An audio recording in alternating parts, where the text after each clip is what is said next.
He got like a little pillow. That little pillow dude.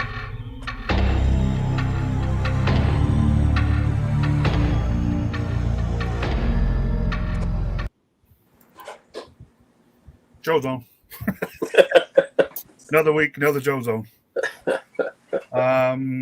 Busy. Still busy. Still busy with the pre-orders. Still busy with HasLab. Still busy speculating, I suppose. So Yep. in the meantime, we'll get right to it because we've got another interview that we taped at Joefest that we'll go over here in a minute. But Mr. John had a couple of things for you guys this week, so let's do that. Go ahead. Okay, so to start off today, I hadn't really seen a lot of the Marvel Legends and New Waves. They pop up here and there, bits and pieces, and I picked up from the Puff Adder wave the Molecule Man a while back because I definitely wanted to make sure I got the whole cast for the original Marvel Secret Wars, and he was part of that. So you guys know I like the Silver and the Bronze Age characters, especially the villains. So definitely got to pick up Baron von Strucker, and but today I did run across some of them, and instead of picking up Baron von Strucker, I picked up Orb instead. Cool. And the reason that I chose him over von Strucker, is because I'll be honest with you, for quite a while now, I've had my eye on this figure. So I bought this one just so I could do that joke on the show. I was waiting on him to go on clearance, and I told X, I said, I got to go ahead and get that one just so I can do the joke on the show. But it is actually kind of a neat figure. I mean, the head, it looks like a giant marble, but reminds me of Optic from the New Adventures of He-Man. You know? Oh, yeah. And they could be twins, put them together, and they got a full set. So John's been a great pupil in the dad. Oh, geez. God, is this the way this is going to go tonight? I'll just sign off now. Actually, so I've been cleaning out my attic from my man cave. I'm going to turn it into my new game room. Cool. And so I've been boxing up stuff, and I come across all my old Toy Fair magazines. I love Toy Fair. And so back when we were kids, back in the 80s, when you walked into the store and you saw new G.I. Joes, that's when you knew new G.I. Joes were out. Exactly. We didn't have the internet. We didn't have any of that stuff back then. Right. So it was exciting when, of course, Wizard, they had Wizard did a comic magazine called Wizard, and it was about comics, but they started covering, superhero toys and all, because after Batman hit the theaters in '89, superhero toys really began to pick up, and so they began to cover that. So then in '96, they came out with Toy Fair magazine. It was a special the first couple of issues. Like the very first one was actually the winter special. Yep. And this is the very first issue they put out. Boy, that sucker's minty. And I actually got 2 copies. I don't even know how I done that. And I still have Molten Man. His arm broke because it was made out of cheap plastic. But I do still have him. I saw him the other day in a box when I was going through some stuff. But they would put a figure. They started out with the very first issue of Molten Man, limited to like 7,500. You bought the magazine. You mail it in. The first 7,500 people to mail in got the Molten Man figure. I think that's why I bought 2, but I don't know. I never got the second figure. I don't know why. Maybe I guess I missed out on the second one. But this was based off the old Toy Biz, because they were in '96. The animated Marvel animated series were really, full on. Yep. Spider-Man, the X-Men, Fantastic Four, Silver Surfer even had a series, a short run series, and all those. And so Toy Biz, they done characters, all kind of characters. I didn't realize how many characters they did in the Toy Biz, the 5-inch run back in those days. But anyway, I just thought it was interesting. I picked up the first issue and kind of flipped through it, and I thought we'd kind of take a look back real quick on and to 96, you're talking about, this is 27 years ago. Yeah. Can you guys believe that? 96 Yeah, right. is 27 years ago. Yeah. I cannot believe that. And so I wanted to look at I was reading some of the letters, and I see a problem that they had. And so it's good to know that nothing ever changes in the toy world. Because I'm going to read this one letter. And, so apparently they announced in the Wizard magazine that they were going to do a toy fair. So they went ahead and had people send in letters for the first issue. And they apparently made it known about the Moat Man because so this is what one guy wrote. He said, "Toy fair. Correct me if I'm wrong, but aren't toy companies in the business of making toys? I know the collector's market is strong and all, but that part of the hobby will be there regardless of how they're catered to. And how they're being catered to is the problem. The way this industry is headed, it's going to bottom out just like sports cards and comic books did." Yeah. Why?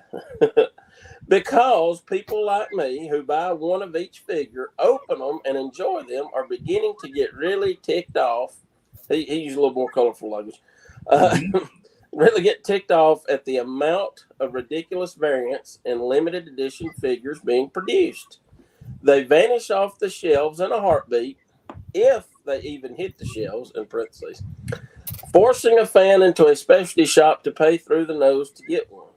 Hey, I'd really love to get a Red Angela. My options: buy it through McFarlane Toy Club at $15, which still seems kind of pricey. Well, I'd give anything to buy a figure for $15. Or wait and pay twice that or more from some greedy toy monger. How about a Tapestry Picard?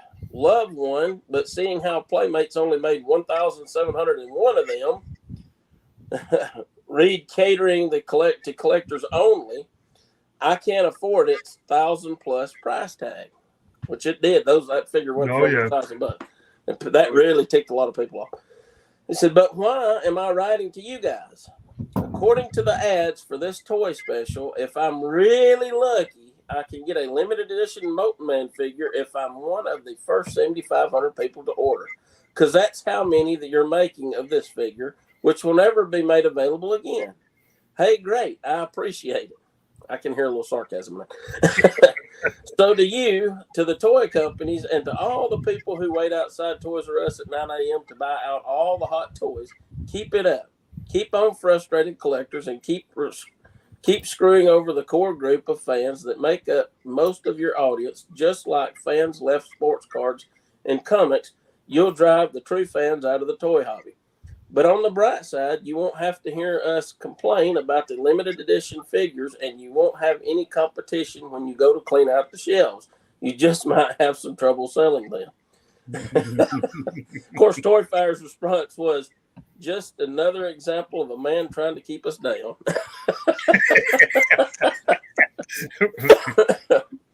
But I hate to tell same old, right? Yeah, I hate to tell this guy, but it didn't change, and people didn't quit buying the toys. It's 27 years later, and they're still buying them and still complaining about the same thing. In some way, other than the direct market through like what used to be DC Direct and Diamond, I mean, it's Target. I'm not Target, but Hasbro's now claiming that 14% of their total business is adult collectors, and I guarantee you it's higher than that. It seems like, yeah. Yeah, I mean, I've heard numbers upwards of 40%. I don't know where those numbers came from, but I would think more, because we all go toy hunting, and every time I'm in a toy aisle, I see men. Yes, yeah. I do see more adults than I do children in the toy aisle. Oh yeah, hands down. Yeah. You know where most of the kids are? Electronics and the video to play with the cell phones. Yeah. Oh yeah, the cell phones. Yep. Here's another little. So here's another little tidbit from the magazine. And like I said, I'm going to make this fast. I know everybody's wanting to get onto the Blaylock interview, so I'm trying to build up suspense, So, Toy Fair done an AOL poll. Y'all remember AOL? Who? The what? AOL? We may remember that, but most people will not.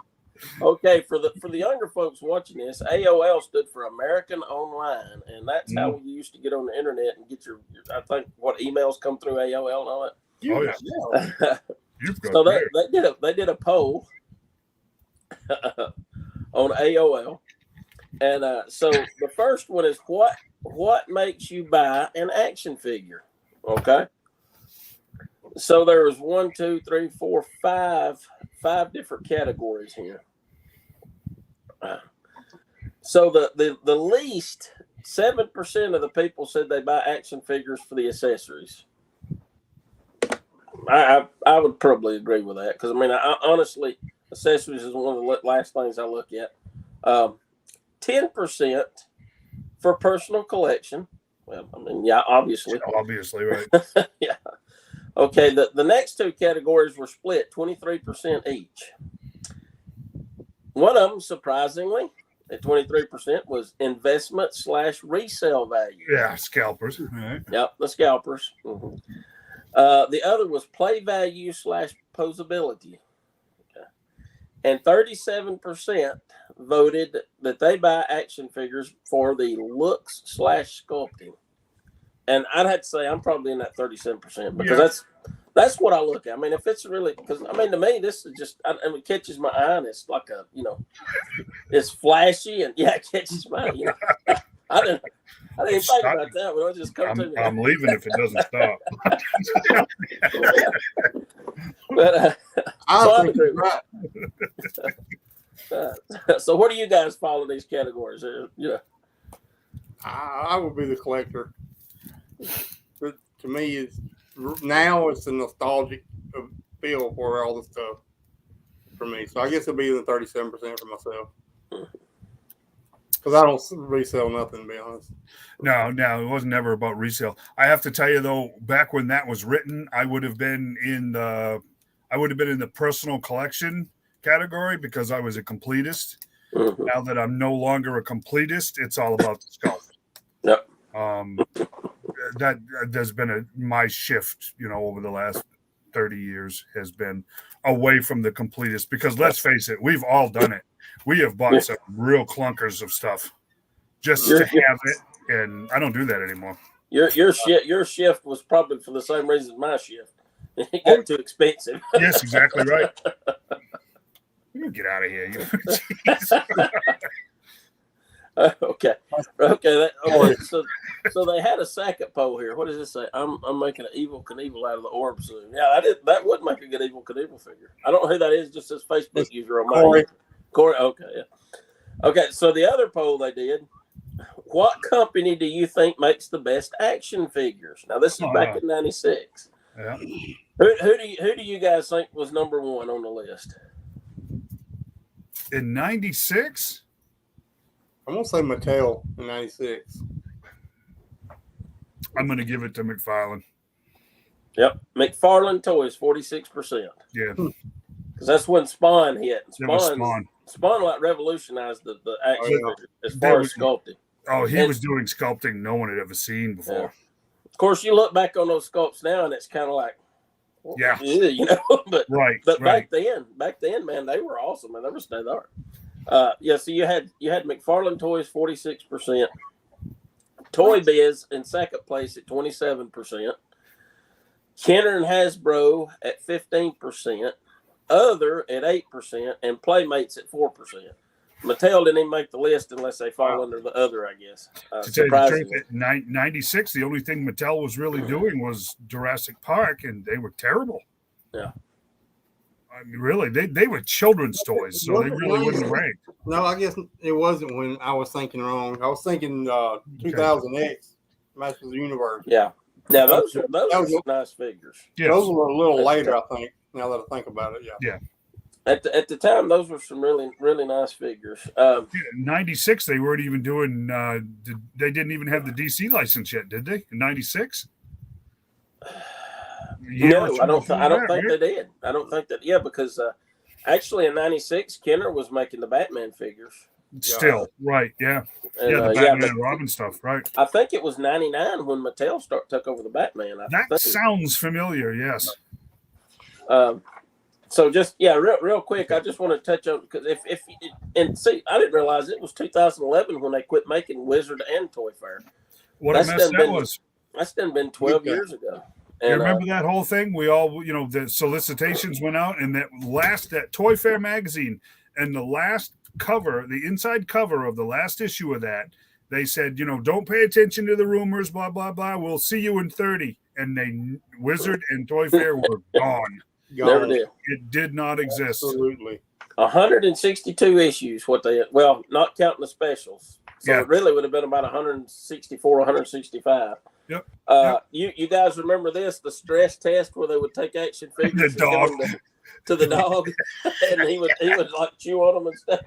We wouldn't have had. I mean, I don't know if you guys have watched it, but Robot Chicken. If it weren't for Mego Toy Theater and Toy Fair magazine, there'd be no Robot Chicken. And Mego Twisted Mego Theater was. I mean, like I said, it didn't really kick off until a few issues in, but the first it was just down at the bottom for a few pages. They ran it across the bottom, if you remember that. Yep.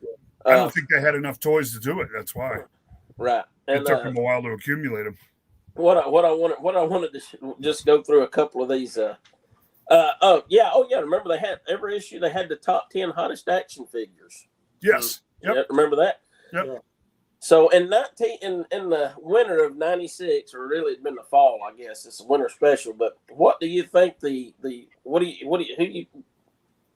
you guys care to guess what figure or what toy line the figures were from that made the top 10 list and I'll go ahead and tell you one toy line had 1, 2, 3, 4, 5 of the 10 spots.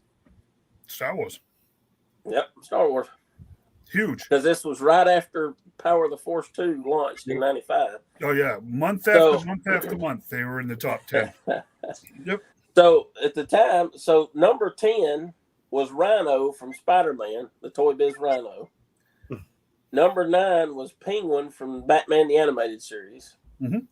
Number 8 was Malbolgia from Spawn, which was a very sought after, because it was such a big figure they didn't make very many of them.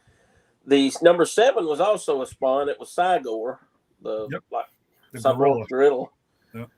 Number 6, Lando Calrissian from the Power of the Force 2. Yep. Number 5 is the Max from the Spawn series. Mm-hmm. Number 4 was a 12-inch Obi-Wan Kenobi with the cloth goods. Yep. Number 3 is Han Solo in Carbonite. Number 2 was Leia in Bosch disguise from Shadows of the Empire. Remember the Shadows of the Empire card? Purple card. And the number 1 hottest toy in 1996 when this magazine come out of the top 10 hottest toys, the number 1 was the regular Princess Leia. That her, they always compared her face with a monkey, and they even the monkey face. Yeah. Right. If you could see the monkey underneath her picture there. Yeah, the monkey face Leia. Yeah. The original Power of the Force in '95, she had a monkey face. Monkey face. And then at the bottom, you always had a Castaway toy, and this one was from the Island of Misfit Toys, and it was a Street Players Holding Corporation. I've never even heard of them, but they put out a Phantom figure that looked hideous. You see that? It's pretty bad. I mean, his head looked like a pumpkin or something. His name's Jack O'Lantern. Oh, man. Hey, what was the name of the Husky? Zach? Was it Zach the Husky? I think so. That sounds familiar. I'll have to go back and read it. I'm sure it's got his name in there. I don't know if they really mentioned his name till later on in. I can't remember. I'm pretty sure the dog's name was Zach. But Zach sounds right. That does, doesn't it? You may also remember they had the action figure. The last part of the book was an action figure, a price guide to give you the idea. And they had what they call big shots. Yep. Which was sort of like Twisted Mego Theater, but it was like one shot. And there's a couple of them that I always used to love reading them. They crack me up. Here's one that's got Godzilla, and he's like standing on some people and holding some in his hands and got some in his mouth, and he's thinking, "Hey, these things scream in your mouth and in your hands." See that? Oh yeah, the Toy Biz Godzilla. Yeah. Trendmasters made that Godzilla. And you got here's one Adam Warlock with it. He's holding a Tuma from Atlantis down, and he's saying, Come on, say it in the Arnold Schwarzenegger voice. It's not a tumor. Come say it. I love Toy Fair. These things crack me up. I got just a couple more, then we'll get on. I know everybody's ready to get over to the Blaylock thing, but just these things I was sitting there reading through. I was just laughing at them. Here's a good one. Remember Prophet? He was a Trendmasters. You can see a picture of him there. It was a Trendmasters. It says, "Hi, Prophet, the friendly chainsaw proctologist here. Just bend over, close your eyes, and think of Christmas." Oh, jeez. Yeah. Oh my goodness. And, let's see, where's the oh yeah. And this, when you read this, you'll recognize what movie it's spoofing. It's got Aquaman and Aqualad, the Migos, and Aquaman saying to Aqualad, "Say, Garth, do you like movies about gladiators?" and Garth's over here thinking, "Uh-oh, Teskey warned me about this." Of course, for all you younger guys, Yeah, the much younger guys. movie Airplane. Airplane. I think Peter. Peter Graves, I believe, was the pilot. Yeah, that's who it was. Yeah. He had Timmy up there. He's asking questions like that. And last one. Like I said, they had a real warped sense of humor. Last one's Batman and Robin from the Kenner line, from the Superpowers, and one of the new Spawns from McFarlane. Spawn is saying, "Hey, you look hot. Why don't you lose the shorts?" And Robin's sort of like, "Eh?" And then Batman's over there, "Steady, Robin. He's just trying to rattle you." They were twisted for sure. You got to admit, some of them were hilarious. They were very funny. Yeah. So anyway, I thought that's a little trip down memory lane. Who's that? What up, guys? Hope you're all doing well. We're doing great. Yeah, doing good. Doing good. Great. Reminiscing. Yeah. I loved that they would take the figures and make the photos on the cover. Yep. I don't know if y'all remember one of the tabloids back in the 90s, and they may still make it. I don't know. It's called In Touch magazine. Oh, Where you read about all the stuff going on with all the celebrities. They actually, Toy Fair done one of the issues, and it looked like In Touch magazine, but it had, instead of the actors, it had like action figures that looked like the actors and all of it. It had Brangelina. It showed an action figure, like a Tomb Raider action figure, and I don't know what figure they used for Brad, and they were holding a baby and said their baby adopted a baby, and stuff like that. This is Tim, by the way. Okay. So, now, see, it's showing Shazam 95 on mine. Yeah. But the other, Corey only showed Facebook. Still with the Corey, yeah. Yeah, he's watching from YouTube. Okay. Is that what it is? Yes. Facebook. Okay. That's going to say some of these are showing up on Facebook and some of them are not. So yeah. Some people are watching on Facebook, some are watching on YouTube. But okay. Just to end with it, but you got Twisted Mego Theater is really what drove that magazine. After it got started, Big time. I mean, people would buy it, and it becomes so popular that they even actually put out trade paperbacks with just the Twisted Mego Theater. Yep. But it was usually almost every one of them probably had Spider-Man. I think Spider-Man and Incredible Hulk appeared in the majority of them. And the Hulk was just hilarious. The way they would portray the Hulk, he was.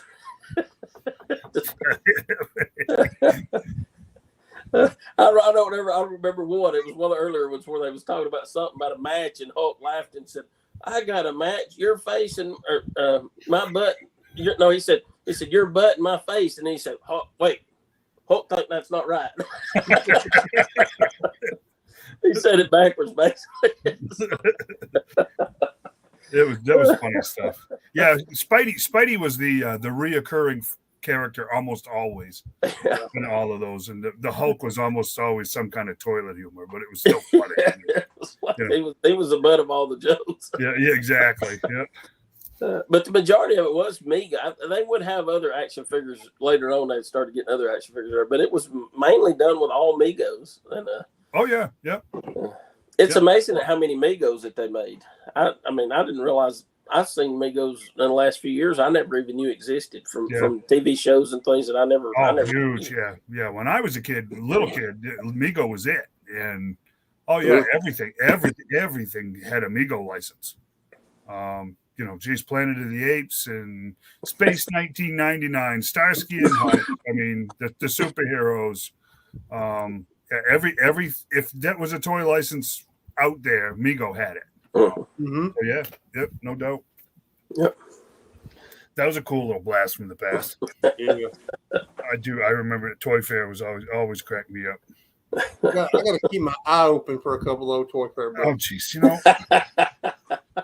Can we do the interview now? I guess.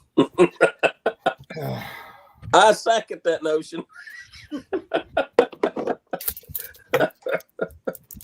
Josh Blaylock, play it, would you, please?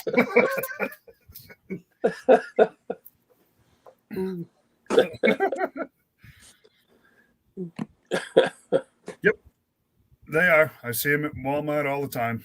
Yep. They look just like the originals. Yep.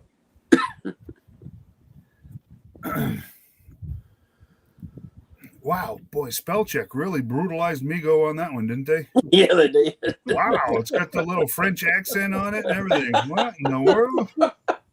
What is that word? Métis? I don't know. He must have a phone like mine. Wow, that's horrible, man. Get an American phone, would you? Wow, that's terrible. All right. Fire it up, Shane. You got it? Yes. I see you now. That's showing Corey Alf Alabama Life Form on there. It is now. He switched to YouTube is what he did. Okay. All right, you guys ready? We're ready. Mr. Josh Blaylock. And we are check.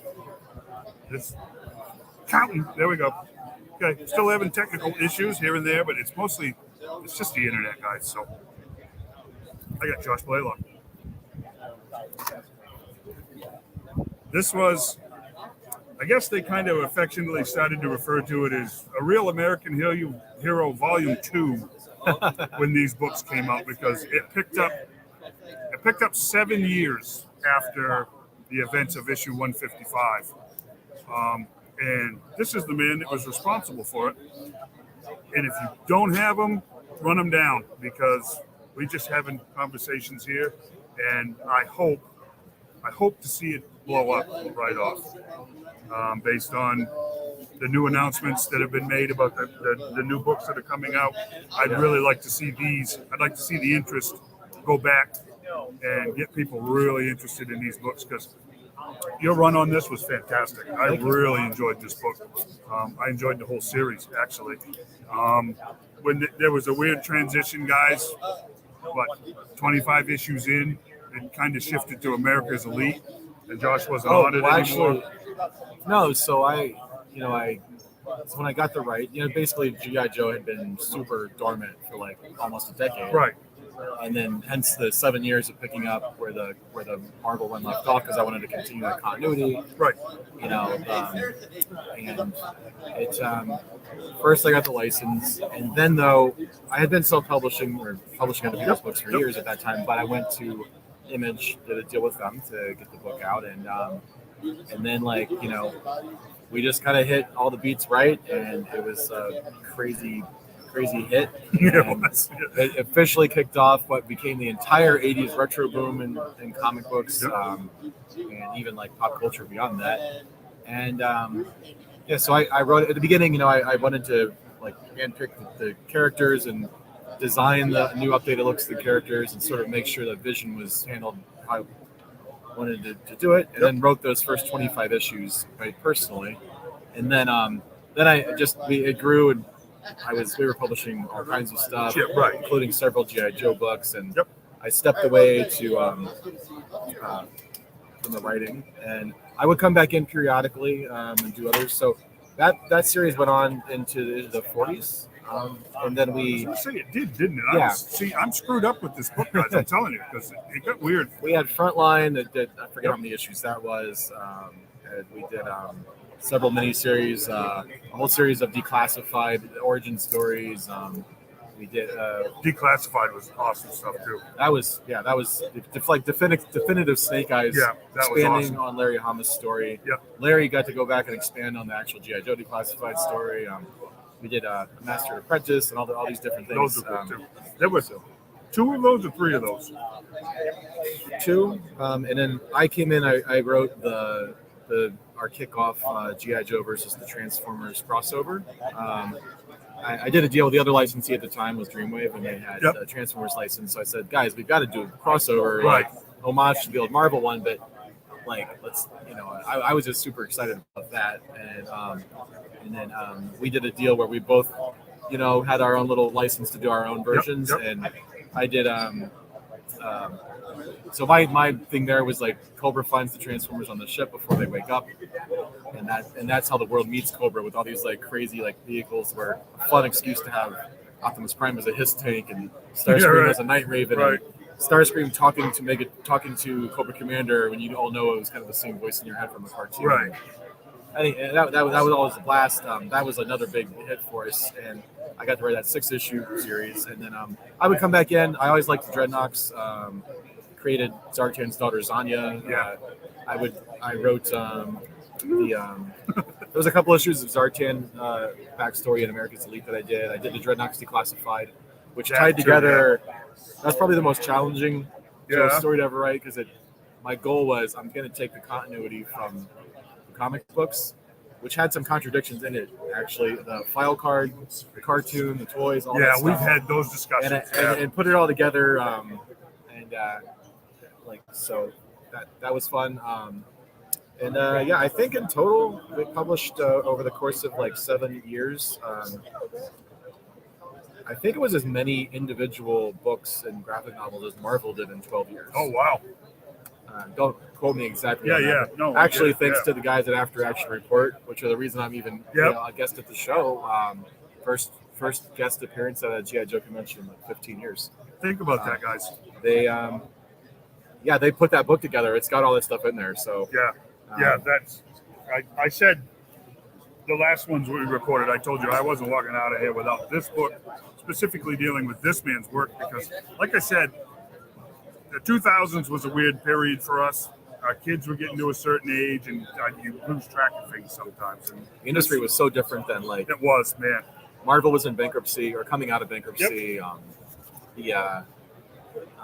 So for a lot of people, it left comic books. So for people to have, that whole explosion, that's one thing I'm the most proud of happening out of it is it galvanized all these people to go back into comic book stores. They came back because G.I. Joe was coming back, and then because Dreamwave had come in right after that, got the Transformers license. We got the Voltron license after that. Micronauts, and then Warner Brothers owned Thundercats. DC was suddenly doing Thundercats.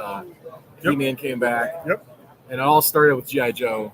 It did, yeah. I agree. All these people came back that had no idea Marvel was doing all this cool new experimental stuff either, or that they had relaunched like the Ultimates and all this stuff.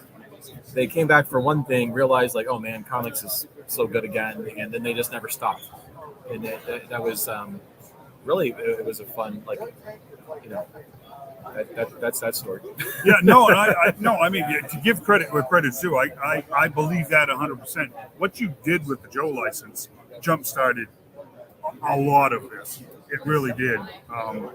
And kudos, because like I said, your work on the book was phenomenal. And we got Dreadnought guys like crazy. I love the Dreadnoughts. The bad guys are always, some of the most fun to write. My uncle, actually, I always tell this story in some of these interviews. He grew up friends with a lot of guys who got into like the Outlaws and all that. So, he was a big like Harley nut. Mm-hmm. He was never like part of that crew, but he like I saw enough to be like like what, man, we need to do the Dreadnoks like a national chapter. Yeah. Like over the it's been a 7-year gap. They've expanded, been doing their own thing. They didn't have Cobra Commander really for a while, that they were working with. And so Zartan's sort of like the national chapter leader. Yep. National president. Yeah. Yep. That was Yeah, no, I mean illegal boot market and illegal black market bootleg chocolate donuts, grape soda. Yeah, there you go. Yeah, big market for that. I've always thought, honestly, that Zartan, in a lot of ways, whether it be the comic or even in the cartoon, Zartan was the most serious character and probably the most villainous in a lot of ways. Yeah. We had the buffoonery of Cobra Commander and the self-interest of Destro, but Zartan was always a pretty cool customer. He was all about advancing his own ends, and It was good talking to you last night, man. Have a safe trip back. Take care. Enjoy your time. Thanks, man. What was I going to say? I mean, that's what's so cool though about that universe that Larry set up with, honestly, Cobra Commander's the one that needed everyone else. Yep. And he he was really sly and everything, but Destro just wanted to really, at the root, wants to sell weapons to people. And Mars Industries. And Zartan's got his own ambitions, and none of them really need anyone. It's which is kind of funny, But I always like to if Cobra Commander's done right, like he should be the kind of guy where if you get him in a no matter what you thought, if he got you alone in a room for like 15 minutes and come out like, oh, he's got some good points. Yeah, that used car salesman type. Yeah, idea man thing. Go ahead. One sec. Yeah. Hey, thank you very much for What? the mystery. I don't know. There's some mysterious What are you benefactor. talking about? I don't know. I know nothing what you two you are talking about. It's all at love here at the Joefest. It is actually. This has been a great time. Yeah. Doing a live stream to the peoples. To the peoples of Alabama. Yeah. Have fun. Thank you. You're welcome. Yeah, man. So no, this has been awesome.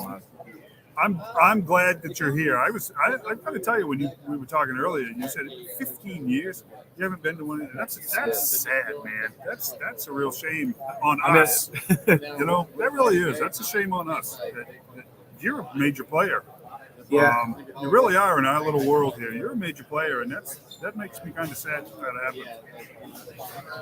I know. I'm around. I know. I've been busy, but it's been.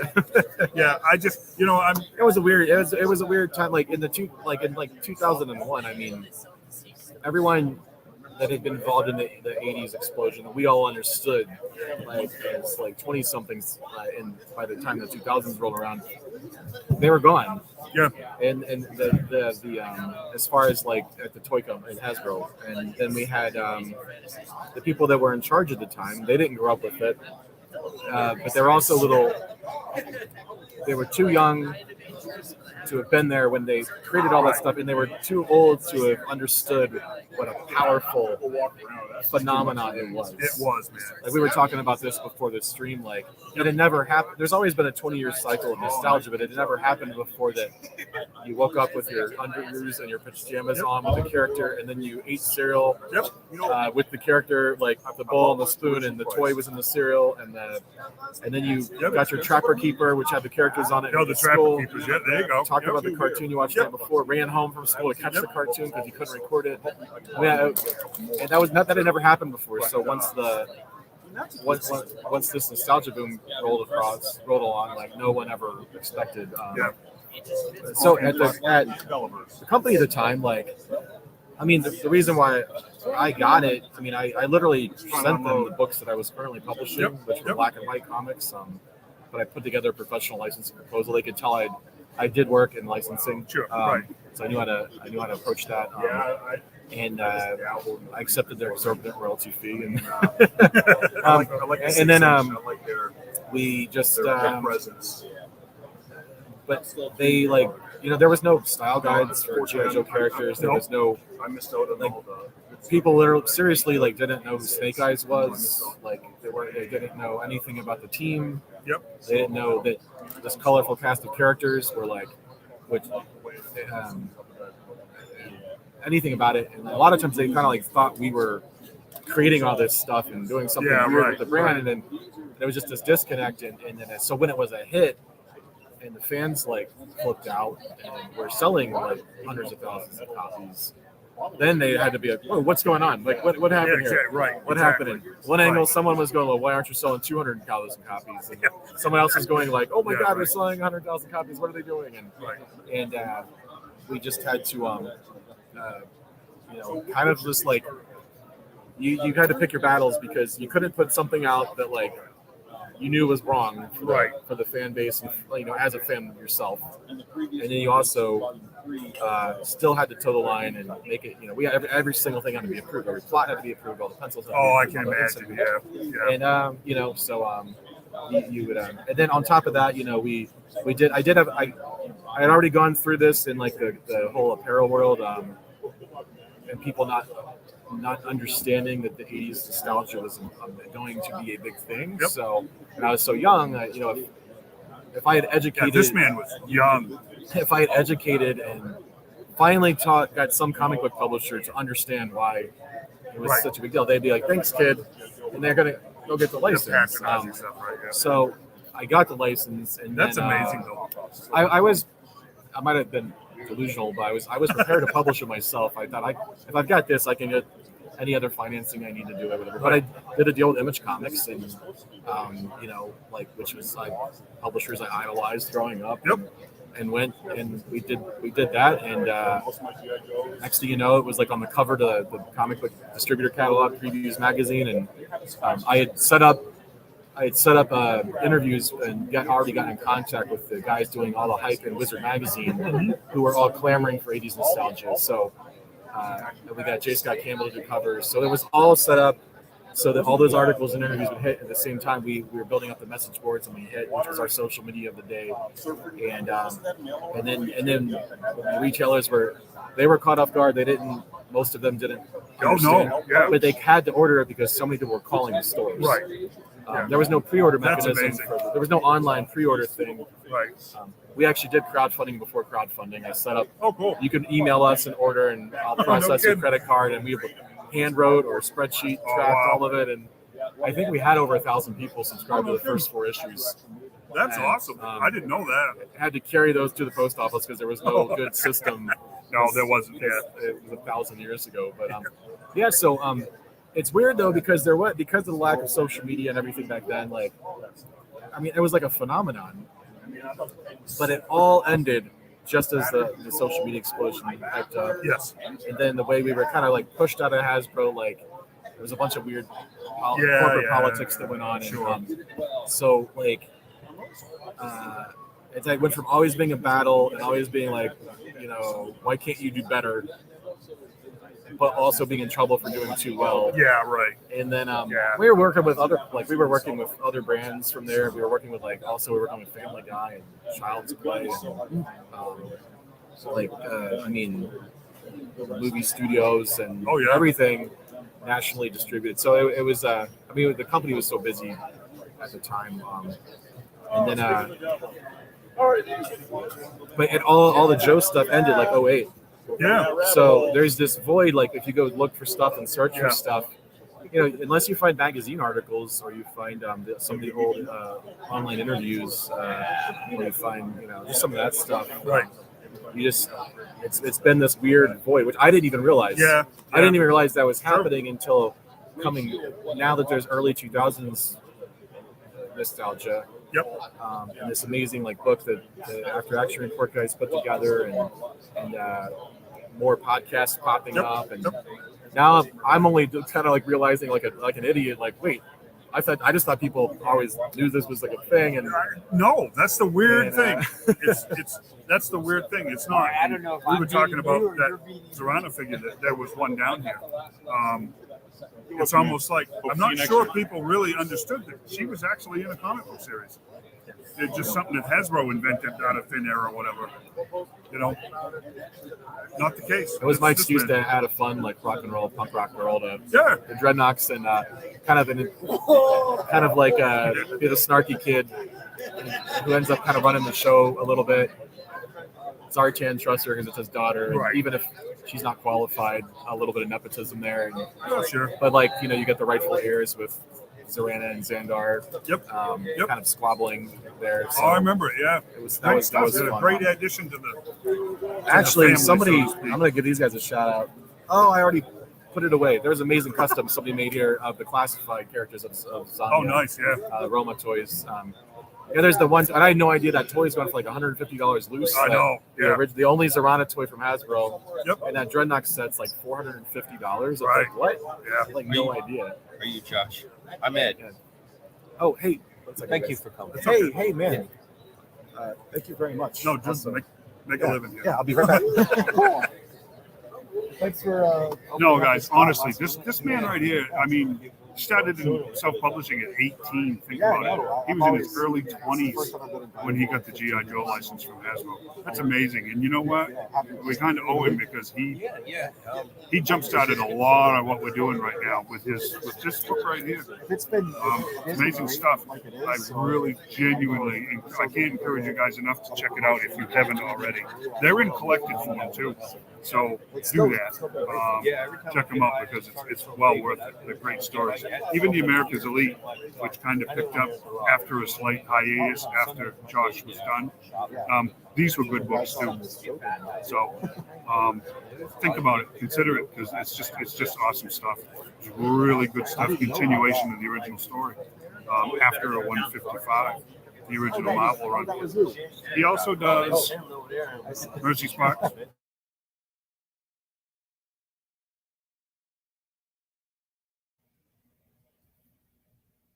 Yeah, that's it. It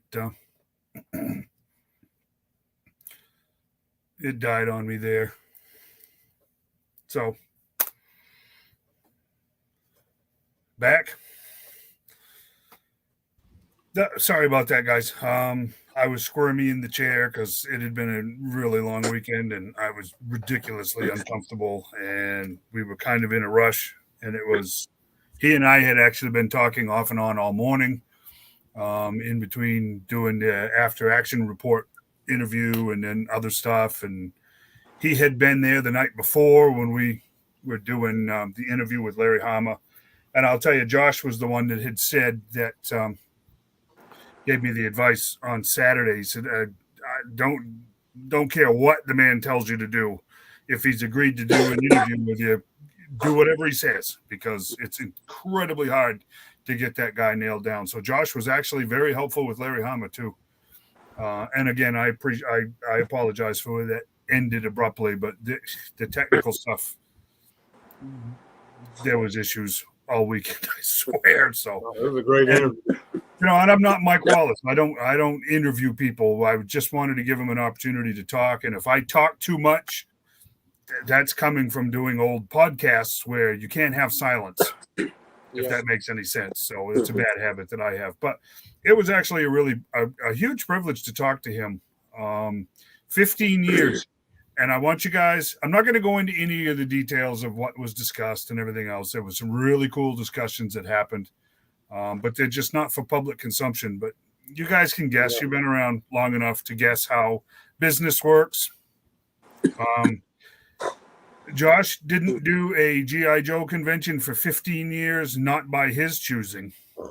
That was his first interview in over a year. Yeah. And so that was an honor there alone. I will say this. He does Mercy Sparks and he does a couple of other books, really tech heavy, really sci-fi heavy books. I will tell you they are much more adult than G.I. Joe. If that makes any sense to you. If you are curious and want to pick up one of his books just to see what he's been up to, don't leave him laying around for the kids to pick up. And I don't think he would mind me saying that because I was joking with him that he had given me a book of a new series he was doing, and I got back to the hotel room Saturday night, and I was thumbing through things, and I was literally just kind of getting ready to toss it, like I usually do. I'll throw a book on a table, or I'll throw one on the arm of a piece of furniture. And I came to one very specific page, and it's like, nope, that's got to go back in the computer bag, because it was not for one of the boys to pick up. So he really did. It's not an overstatement, guys.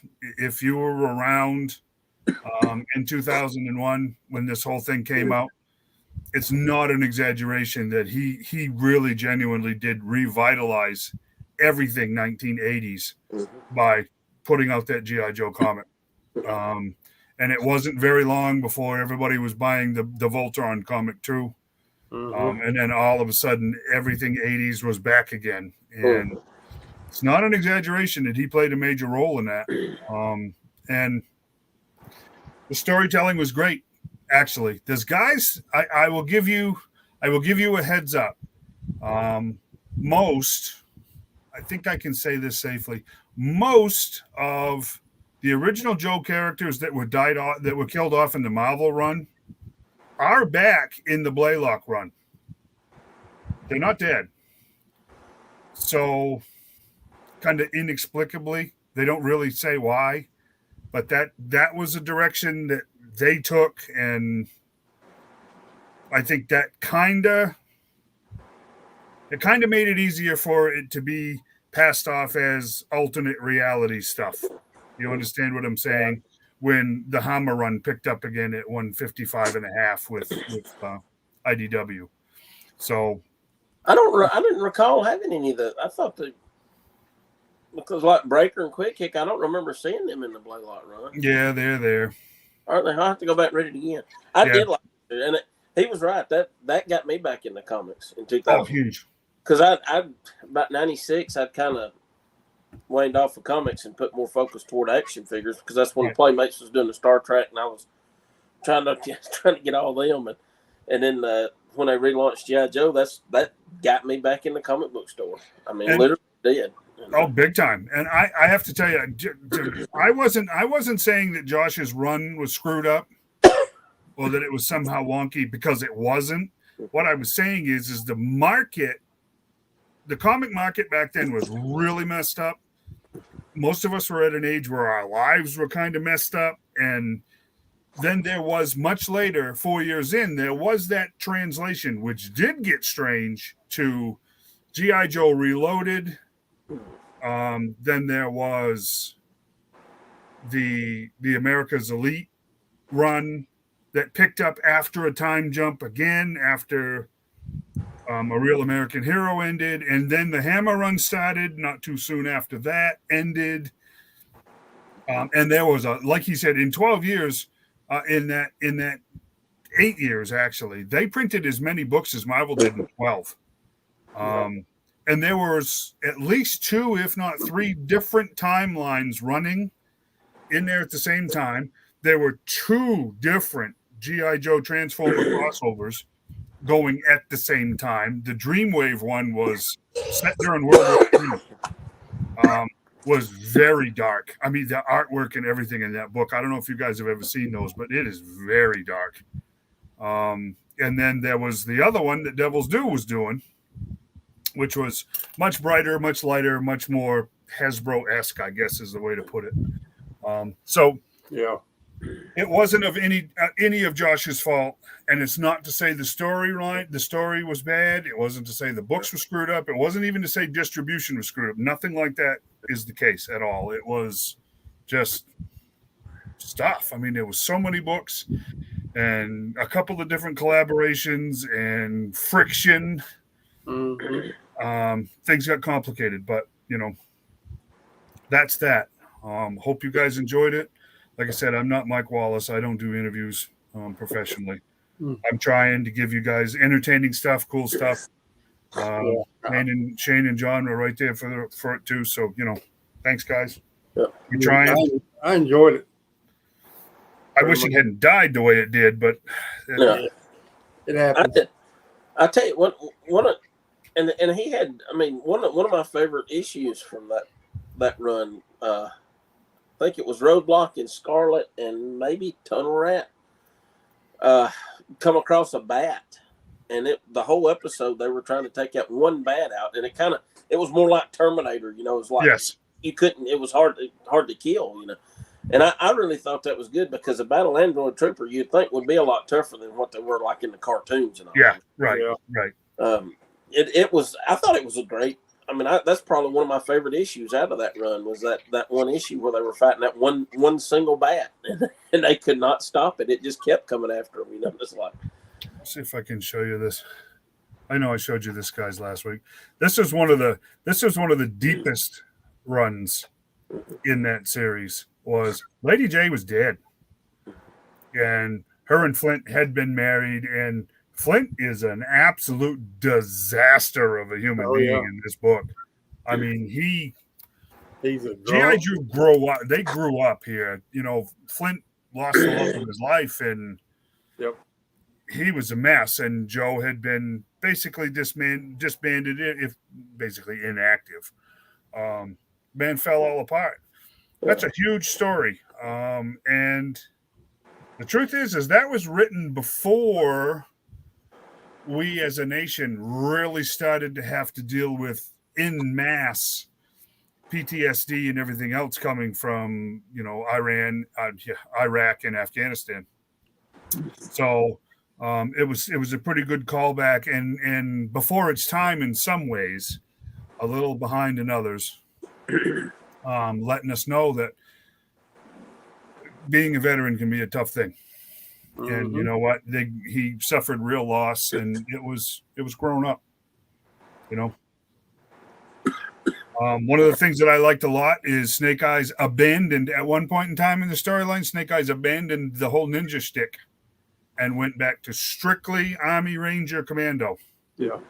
You know, dropped the visor, dropped the sword, went back to the goggles and the satchel charges and the whole bit, which was very, very interesting. Great take on the character.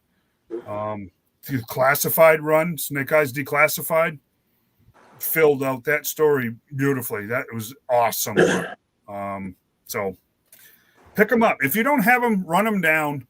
I know that most of the time the trade paperbacks are still relatively inexpensive. You can get them pretty close, if not for cover price. So it won't break the bank to catch up on $6. Yeah.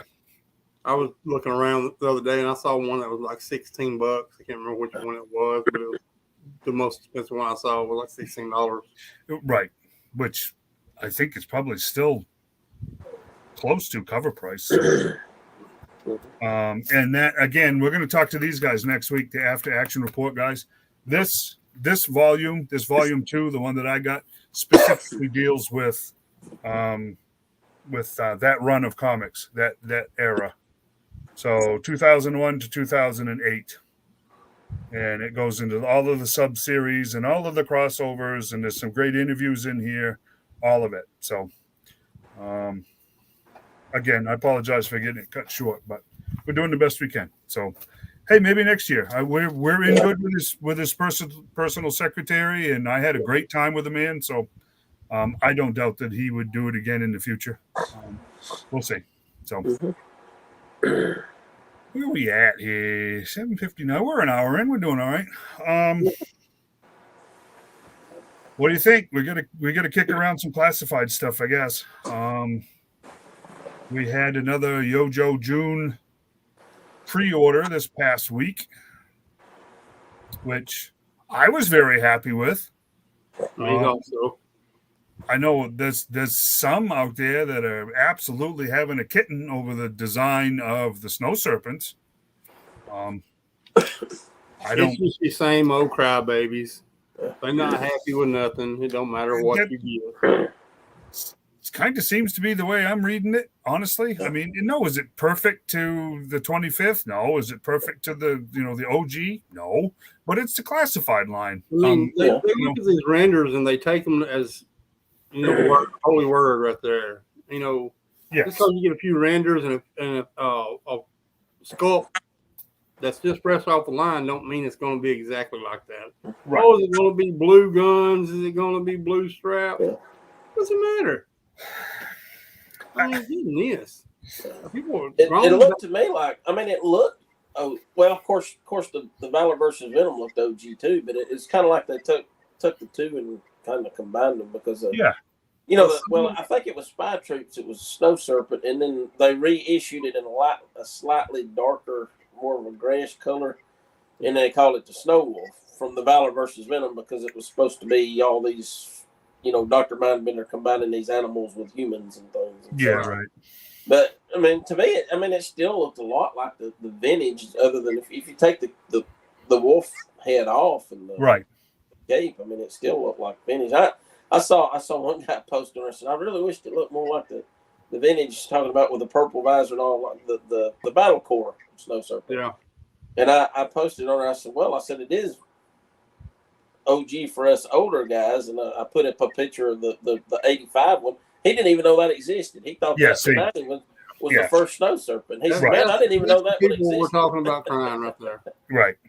But I listened to about 30 seconds of somebody posted a rant basically from one of the YouTube channels, and this guy wasn't even articulate enough not to drop the F-bomb every 3 or 4 seconds, going off on the Snow Serpent. It's just like, buddy, you're not a legitimate player. You're just looking. Your clickbait is all you are. So, you know, it's the classified line. They're modernized. You know, half of these guys were just madly head over heels in love with the new rock and roll, but they're going to have a fit over the color or whatever, or the Snow Serpent. It seems a little weird to me. Well, you get a picture with the black straps on, you know, and black guns. Then there's another picture with the blue straps and the blue guns. I mean, what does it matter? To me, both of them look fantastic. Yeah. I mean, that's three of the best characters, in my opinion, was released this last week: Low Light, Tunnel Rat, and Snow Serpent. Yes. Yeah. I mean, I've always been the snow guys. Dreadnoks is first for me. Right. I'm kind of like Josh. Dreadnoks is my thing. But then the snow line, Frostbite, Snow Job, you know, all those guys. Frostbite was always my second line. I always loved playing with those guys. Yep. Always a snow guy. And I think back talking about the Snow Serpent with the wolf head and the wolf cape. I think back to the episode where Snake Eyes finds Timber. Yeah. I'm thinking, man, the Snow Serpent's done that. They had to. Have to do it. Yep. And then I get out my timber and I think about how we would have been looking. His brothers are gone. Yeah, I'm just curious. I'm just curious how Corey feels about the Snow Serpent. Corey I'm really not sure. Is F-bomb. I don't know. That's a pretty generic statement. I'm going to go out on a limb and say I think he likes it. Yeah, I'm going to say he likes it.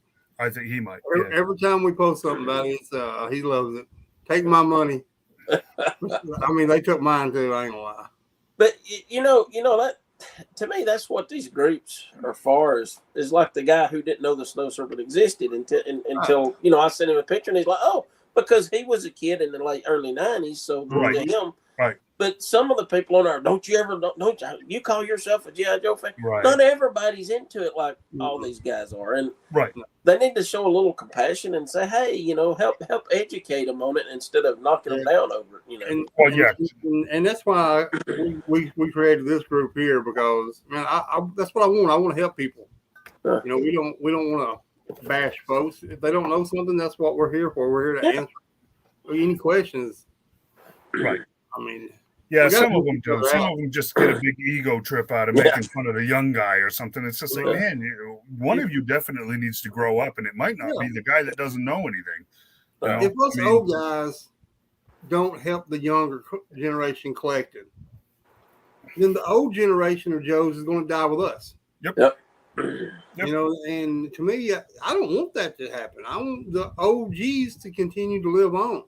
Yep. You know, and you know, we got to help them guys. And I see it all the time. You know, oh, you're an idiot. You shouldn't even be collecting. You know, Yeah, you're a moron. Right.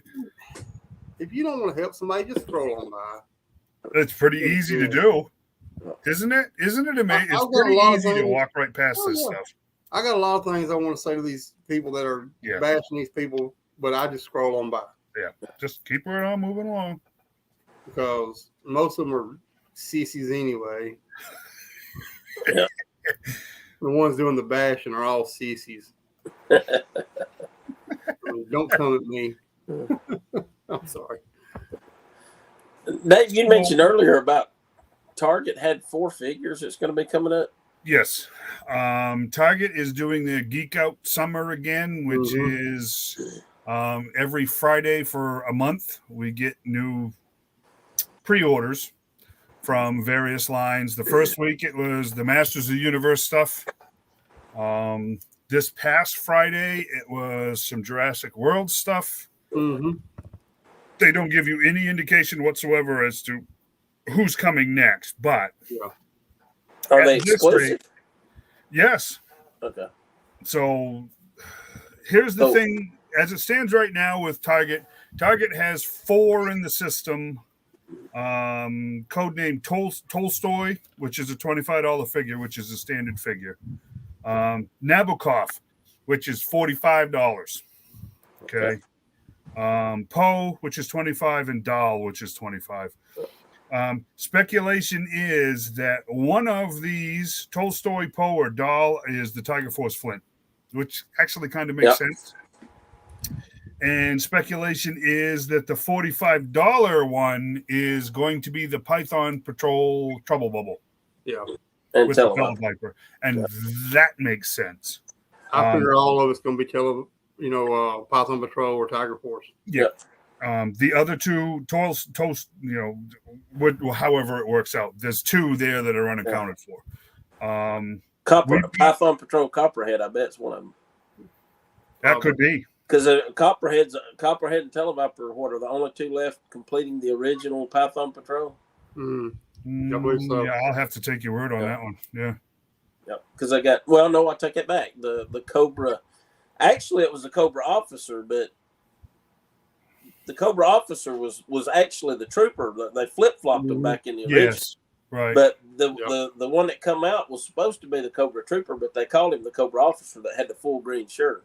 So you're right. This Cobra trooper with a solid black shirt has not come out. So that could be the 4th one.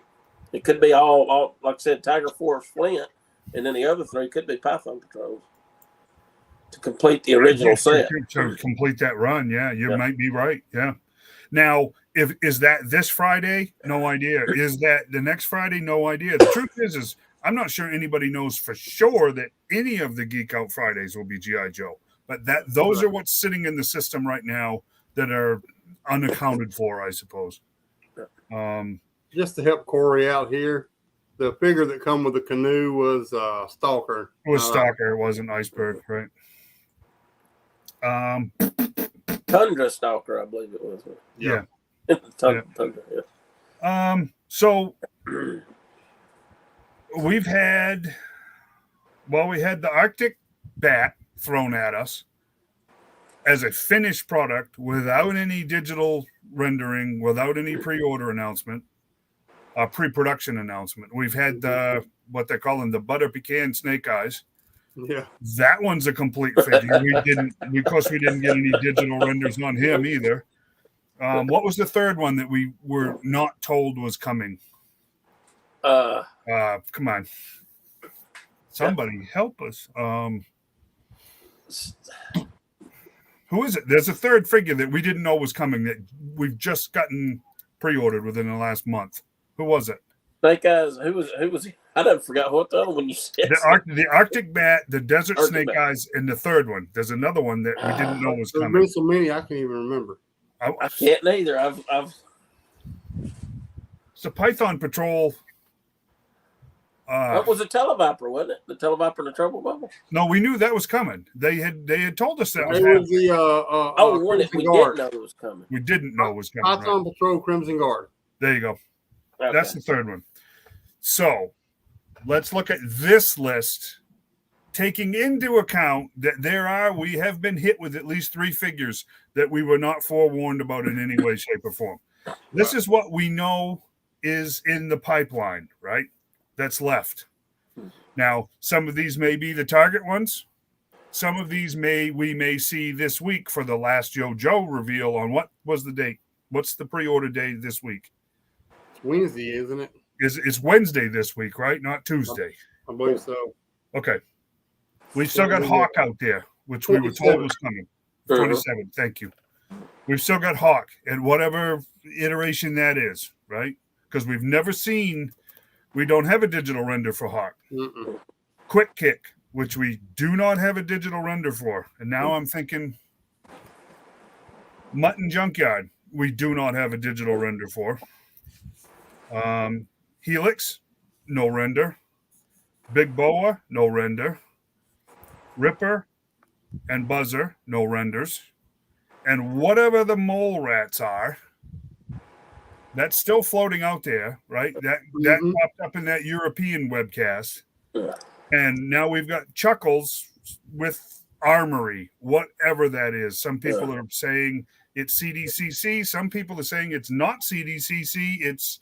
That's a Crimson Twins Baroness set. That's what I'm hearing. That's another one, the CC set.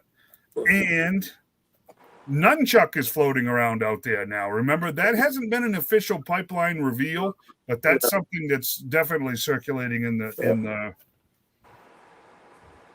he was popular in the Joe versus Cobra Spy Troop era. Yes. Nunchuck was, yeah. I think he would be a strange choice over Quick Kick. But I don't know. I guess it's all about timing. We've been told Quick Kick is coming. Yeah. So we do know that. I've been hearing that Shadow Tracker and Helix are going to be the Walmart exclusives for their little thing during. It's going to be the same time as San Diego Con. Yes, that's next month. Right. Shadow Tracker was the other one. Thank you. Shadow Tracker and Helix are going to be Walmart exclusives.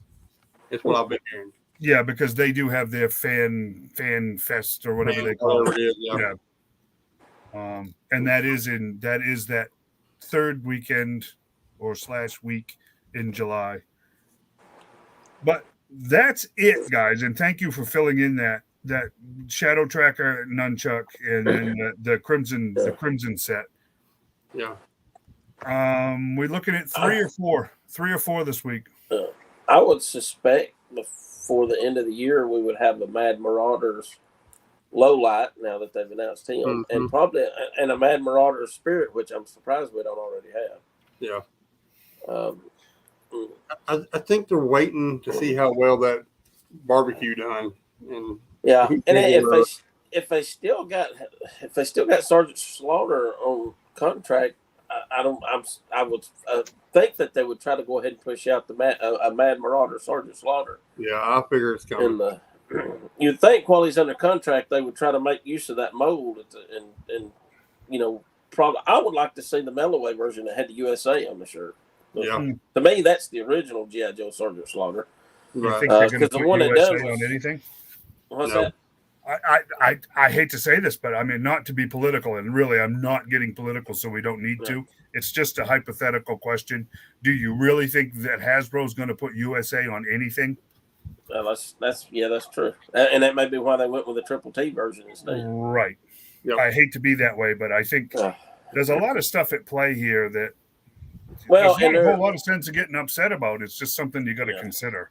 Yeah. And they are marketing these kind of worldwide, so Yes. Yeah, it's just G.I. Joe Classified series. That's it. What is you guys' 3 hopes for this week's release? Honestly, my wallet's hoping for nothing. We know what's going to happen. The devastation. The devastation. Oh, it's horrible. You know what? I will say, and I know 2 of you, I already know 2 of Shane's, but I want Hawk I want the cartoon Hawk. I a cartoon Hawk. The comic Hawk would be cool, but I really want the cartoon Hawk. For once, I actually prefer one version of a character from the cartoon more than the comic. Mutton Junkyard. I really want to see that. I really want to see the classified treatment to Mutton Junkyard and Tripwire, because you know what? Classic OG stuff right there. Yeah. That's what I would like to see this week. Oh yeah, I forgot about Tripwire's been announced too, right? Yep, Tripwire's in there. Well, then, so you'll have Tiger Force Tripwire before long, also. Mm-hmm. So makes sense. Yeah. That we may John, see. what's yours? For the upcoming 3. What was yours? I didn't hear you say. I know the two of them Red Dogs. Oh yeah, I'm going with Hawk, Buzzer, and Ripper. Is who I'm hoping for this week. Which Hawk? Which Hawk do you want? The cartoon version. Okay. Brown I jacket, want- green helmet. Yeah, I agree. If it's going to be the one with the bomber jacket, I would like to see I would like to see the comic version with the blonde hair. Okay. Or maybe an alternate head. Oh, that would be awesome. That if they were smart, that would be the way to go. It would Because be. he had more of a slender face too in the comics than the figure did. Yeah, that real square jawed. Yeah, right. From the cartoon. Yeah. But if I had my druthers, I'd rather have the '82 Hawk myself. Yep. But Yep. because Yeah. I don't know. I would be. I think Tripwire is definitely one that I'd like to get. Pretty soon. We're talking about out of what's been announced, correct? That's all we've got to go on. Yeah. We have been surprised at least 3 times, but it's hard to tell. I think for my 3, I'd like to see Tripwire, probably Quick Kick, and there'd be at least one of them would have to at least be a Cobra. Shadow Tracker was a Cobra, wasn't it? Yeah, mercenary for Cobra, right? I'm trying to remember. I didn't forget now what other Cobras were. Big Boa. I mean, Big Boa. Yep. Is the last announced, other than the mole rats, which we still don't know what they are. Big Boa is the only announced Cobra we've got hanging out there right now. Yeah, because they're going to be at least another Cobra, because it's so far it's been a mix each time. You've had at least. Well, see, this is where I'm curious. They shifted up. Remember, they shifted up the case slots so that we were supposed to be getting 5 figures per wave. So just because we got 3, that doesn't mean that may have been we got 3 because the other 2 were included the week before. Yeah. With the trouble bubbles, so that would have made a wave of 5. We may get 5. We may get 5 pre-orders this week. To finish a wave. Torpedo, Shipwreck, Copperhead, Bazooka, Rock and Roll, and Rock and Roll. Yep. And then we got Deluxe, Scrap Iron. Yep. So that was 6 figures on that wave. Right. To hit us with. Right. And I think you're right. They're just separating them up a little bit through this month. I think that's what happened because the trouble bubble threw them off. So they did 2 figures in the trouble bubble, and then they gave us the other 3 to the wave. Yeah. So we may get 3 more figures, and then next week get another. Because it won't be another week. This is it. This reveal is it, and these figures are for December delivery. Right. So that may happen, may not.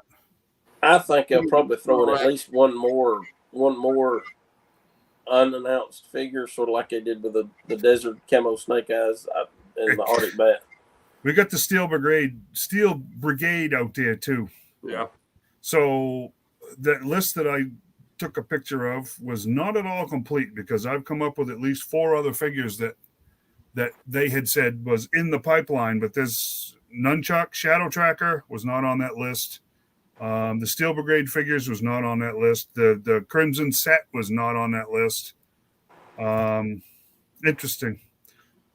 I mean, I'm kind of like a lot of the other people, collectors, that I wish they would just hold off on Nunchuck and people like that until we get some more of the original characters out. Well, They're jumping way ahead with Nunchuck and Shadow Tracker and Helix. Way ahead. Well, I think they're trying to cater to all the fan I bases do. because you do have a lot of them that were introduced to G.I. Joe in the 2000s. Yeah, a it's lot true. of young kids. Yeah. So Yep. it kind of makes sense that they would do that. And like I said, if they put all the good stuff out first and people buy it, then they're not going to buy the other stuff, and then the line will die. And that's kind of what happened when Matty Collector once they got out all the vintage He-Man, then it kind of fizzled out. And Yeah. Super 7 picked it up and they redone like the Filmation versions of He-Man, Skeletor, and all that, and kept it for another year or two. But after they covered, they didn't even finish all the new Adventure of He-Man, because they were doing those in the classics.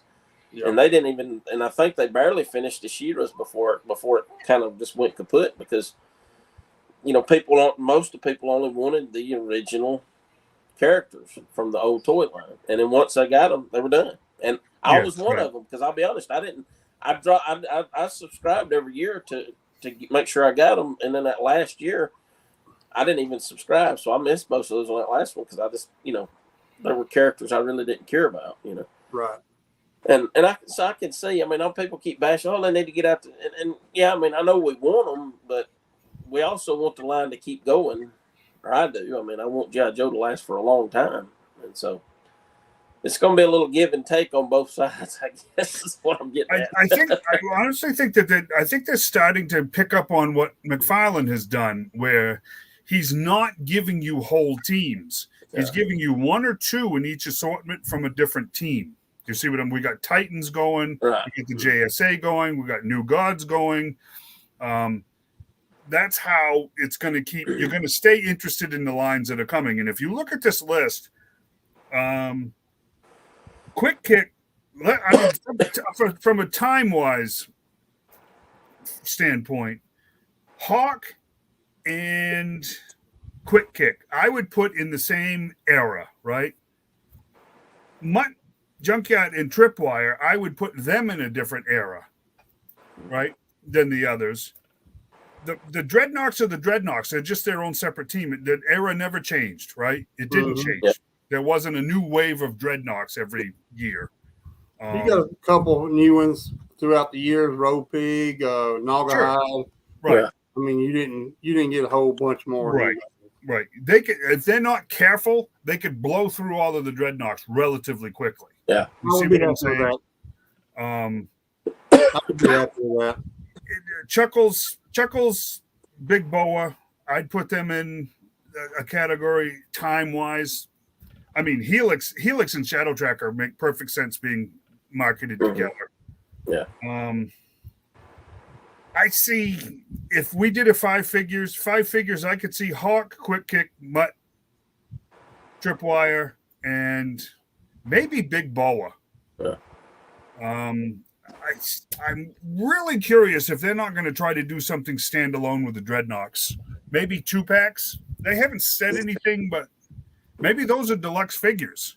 You could easily make the Dreadnoks that $35 deluxe figure tier, like the Snow Serpents, where they come with a lot of extra stuff. Mm-hmm. Or you could go the $45 route and put them with a motorcycle. You could. And they I don't know. They say they can't swap up because that Punisher motorcycle would be perfect. But I've heard people say, well, they're kind of licensed. Marvel's kind of got the license on those. They can't use those molds. But come on, they could tweak it a little bit, and it wouldn't, Yeah. There's 9,000,010 different molds out there for just about every Harley Davidson that was made during the 90s, and coming up with a mold for a 1/12 scale Harley is not a problem. So I don't know. That's an interesting thought too. They could go full on $45 deluxe instead of the deluxe is the $45. What was the We could even do a Dreadnought with a ferret too, because Yep. all the time we saw Dreadnoughts riding ferrets. Yeah, for sure. Swamp skiers, for that matter. Yeah. Yeah. I think that would have been cool if Good they did question. Zartan with a swamp skier. I feel this is a good question for us to give our opinion on. Do you guys think we'll ever get a William Perry? I do not. I don't think so. No. Because they do not have a contract with him no more, as far as I know. And Yeah. he passed away, correct? I don't think so. No, he's still alive, but I don't know if he's got. I have to be honest with you, Corey. I can't see it. Yeah. The fridge is the only one that was strictly Cartoon. figure. Yep. Was he even in the cartoon? He was never in the comics. Nope. He was never in the cartoons. So he's strictly figure. It was Yeah. it's like the Rocky Balboa thing that showed up in the Order of Battle, because he was supposed to be the foe to Big Boa. That flopped. They couldn't get that licensing figured out. Refrigerator Perry was a big deal with the Super Bowl shuffle and everything else in 1986. No one even remembers that stuff anymore. So I can't see him. I can't see them calling the man up, going, "Hey, let's do a licensing deal," because he'd want more than it would ever be worth. I guarantee you that. Yeah, I could see him probably doing a Tom Brady, getting a contract with him now, because Well, that would make see more him in sense. commercials all the time. Yeah, well, right. And the man played for 2,800 years or whatever it was. Yeah. Anyone heard rumors of a gold slither pack? No, I have not heard any rumors about that. Only thing we've been hearing is Crimson 3-pack with the Crimson Twins and Baroness. Yeah, that's a real thing. When that's going to be released, I do not know, but apparently that's a real thing. Now that was one because the Crimson Viper, have they not? Yes. Has it not been announced? Yes. Yeah, see, we're losing track of it. This is boy, right back to They've where we announced a were. lot of things. This is the problem with this stuff being 18 months out. Yeah. There's a lot of stuff being announced. It's been a year since we were told in a one offhanded comment that Hawk was coming. Mm-hmm. He has never been officially addressed, and we don't have digital renders on any of the figures that we've talked about tonight. I guess we're just not going to do that anymore. I mean, I'm good with surprises. I like surprises. I'm good with them just saying, hey, today at 1:00, these are going to be up for order, not pre-order, but for order. We got them in stock. Yeah. And because this pre-order stuff is really driving me crazy. It's aggravating. It really is. well, I told you, what was it? Tuesday, I got an email from Pulse telling me that, hey, your order is about to ship. And I'm thinking, what order is about to ship? Sure enough, I open it and look at it. They're getting ready to ship my Arctic bats. So double check your payment, blah, blah, blah, blah, blah. Well, it's just like, well, wait a second. This is not September 1st. Mm-mm. I haven't heard another thing about it. I think it was a fluke. But it's just like, man, you guys do that to too many collectors. I've been seeing where people are getting them early, though. I have seen some people already posting pictures of them. Mm-hmm. Well, yeah, are they getting them from overseas or are they getting them from Pulse? I have no idea. A couple of my calls said they was getting them from Pulse. Interesting. You never know. My order hasn't moved since, so I don't know. Well, that's like Big Bad Toy Store. How did they get Rock and Roll, not get the rest of the figures in that way? Oh, you're an amateur, Corey. Yeah, very much so. I did That's probably just for one order, though. He's probably got that might be one order because I went through mine the other day and I was actually shocked at how much money I'm going to spend between now and October 1st. I'm nothing but exclusives, and I'm not even pre-ordering Target exclusives because so far they haven't been hard to find. So not at all. If it's exclusive, it's the army building stuff, and I never got into that before. Yeah. Now all of a sudden, it's just like I got this thing going with Emmett and everything else. So, you can't just have one of those. You can't just have one of those, and it's just like, holy crap, this is killing me. Yeah. My problem is now I've army built the others, so if I get just one snow serpent, it ain't gonna look right. I'm like, exactly. It's like, right. I got to have fire teams, and I got to do all of this stuff now. It's just like, man, this is awesome, awesomely bad. It's something I don't understand. I don't see how they got Rock and Roll, but they didn't get July release, everybody else. I mean, because they're sold in cases. It's not sold one figure per case. Yeah, but they did this before to us, didn't they? What was the other figure that was released outside of the wave? You remember? This happened before. Yeah. There was one figure that showed up early. I can't remember what it was, but you're right. There was one that showed There up. was one other one that did this to us. Uh, Yeah, I can't think remember Corey's right. I think a lot of the stuff, some of this pre-order stuff is going to show up for the rest of us. I think Rock and Roll, Torpedo, Copperhead, I think they're all going to show up in July. I don't think those are September releases anymore, which will be okay because it'll take some of the heat off financially for September 1st. Because it's just dumping, September 1st, October 1st. It's like, holy cow, guys, this is brutal. But I'm like John, all I've been ordering is the exclusives because I'm going to find everything else in stores. Mostly the deep is where I'll be getting my stuff from.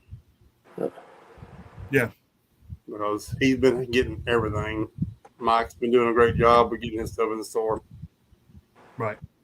I see Corey said, I remember the 85 Super Bowl. Yeah, a lot of us do, Corey. That wasn't a shot at you. It's the same discussion we've been having before. A lot of guys collecting memories don't start until 10, 15 years after Refrigerator Perry was a big deal. Yeah.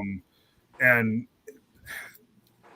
you got a niche market that has niche markets in it. Do you understand where I'm going with that? So you get guys like me who are a little older to begin with. I'm all about the 82, right?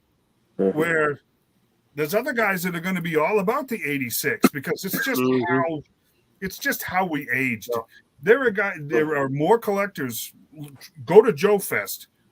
There half of the guys walking around in there, half of them weren't born in 1982. A huge number of them would have lucky to have been born in 1992. Yeah. So it's just kind of the way it goes. There's some, whether we like it or not, there are some niche figures that are just never going to get made, and I think Refrigerator Perry is one of them. It's just not going to happen. Yeah. I'm actually shocked to see Big Boa. I don't think we will ever see a crystal ball. I don't think we will ever see a falcon. I don't think we'll ever see those figures. They were pretty niche in their day when you think about them. I've twice now I passed on one of them custom crystal balls because I know if you want a crystal ball made, all I got to do is go buy one of them custom ones, and then they'll announce it the next week. That's why I keep holding off because I said just as soon as I spend $40 on this custom figure, then they're gonna come out. So look, we got crystal ball coming. Yep, not falcon. Who's the bird? I said falcon. Who's the bird man? Vulture. Raptor and Vulture. Yes, that's what I meant to say. I can see us seeing a Vulture because he was an Iron Grenader. I can see Vulture before Raptor. Raptor was just even in the comic, it was just, he was written off as a nut job. Yeah. He was one of the ones killed in the cargo tanker, wasn't he? Or buried alive with, I think, Dr. Mindbender and who else was in there? I can't remember. They got rid of him as quick as they could. Crystal Ball wasn't a bad looking figure. If he wasn't a bad looking figure. Some other background, other than just some. Right. Yeah, his backstory was like, so which I mean, all you got to do really, I mean, you can make one, just get you probably maybe like one of the Dungeons and Dragons figures or something, and just take a Doctor Strange head and pop on it, and probably you could have because to me he always looked like Doctor Strange. Very much. Yeah, with the I always put him in with my dreadnoughts. He seemed to fit with them, didn't he? Crystal Ball, he just seemed like he would have fit in with the dreadnought. Right. I have to tell you, the Zanzibar drove me nuts. I like Zanzibar, man. He was cool. He was basically a pirate. He was a pirate. Yeah, that's how he became a dreadnought because he was a pirate. Yeah. And who don't like pirates? I mean, come on. Everybody's got to like pirates. I can see him coming later with a skiff. If that skiff wasn't big, I could see them doing that. Oh yeah. For sure. It's I love G.I. Joe. I kind of always have, and I probably always will, especially now that I'm back into it as deep as I am. But you guys have got to admit, some of the character designs were just so hooky that they're never going to translate to classified. It's just not going to happen. Yeah. They are going down as serious a road as they can, and some of this stuff is just never going to see the light of day. It's not even on the drawing board. Once they started hitting all the neon era, that was it for me, man. I couldn't. Oh, geez, the zombies. We know those are coming too. Yeah. Oh yeah. I like the zombies. I really did. Well, zombies sell. I mean, it's they do. They sell. They could do Cobra vampires and they would sell too. Yep, that's true. They like vampires. They like zombies. I mean, that's that undead stuff. Yeah. I think back to the Renegade cartoon. They didn't have the zombies, but they had the big glob kind of looking things, and those were cool. Yeah. You had a big ball of blubber rolling around, and it could take shots like crazy. Right. And they were really cool. I like them. I could see them coming out later, possibly. I just don't. You kind of get. You do. Corey makes a good point. I mean, in 3 years, at this rate, at the rate they're moving now. Oh yeah. They're gonna have to come up with some new characters somehow, some way, and maybe that will end up happening in this when the new comic starts up. That they'll have the opportunity to come up with new characters. Yeah, because I've just seen the cover of the new book. I've not got it yet, or I don't think any of us have got it yet. But I don't even recognize the guy on the cover of it. Oh no, that's G.I. Joe is not in that book yet. Oh, is it not? Okay. Oh no. This is just to set up that universe. It's not, Joe is not in it. There's a Transformer apparently that shows up at the end of the book, but Joe isn't in the book. So it's just setting up that universe. What the heck was I just going to say? You know what? I can see a Don Moreno Snake Eyes in the future, classified. I can see Sean Collins Snake Eyes in the future. I can see a few from that run making it into figure form. That AI villain. We're getting Arctic Snake Eyes. Y'all watch and see. What's that? We're getting Arctic Snake Eyes. Watch and see. Oh yeah, I'm sure we will eventually. Yeah. Just by that one cover on the Snow Serpent, one picture. The guy over the shoulder, that's Snake Eyes. Probably. I look from eventually to maybe do a Quinn. I would love to see a modernized Quinn. Yeah. I always liked Quinn. Yeah. Dr. Venom would be an awesome one to do. Yes, and General Flag. And General Flag. I would like to see Dr. Venom and that would be a good 2-pack. Dr. Venom and General Flag, because actually Venom's killed Flag. Yeah, they both died at died at the same time, didn't they? Yep. Yeah.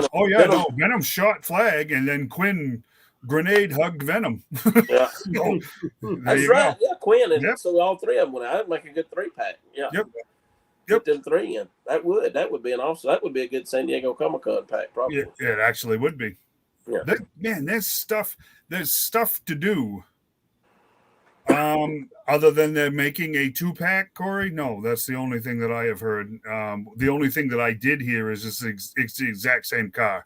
There isn't going to be any changes to the Batmobile or the figure. They're just going to package them together because that Batmobile has become unobtainium all of a sudden. You cannot get one.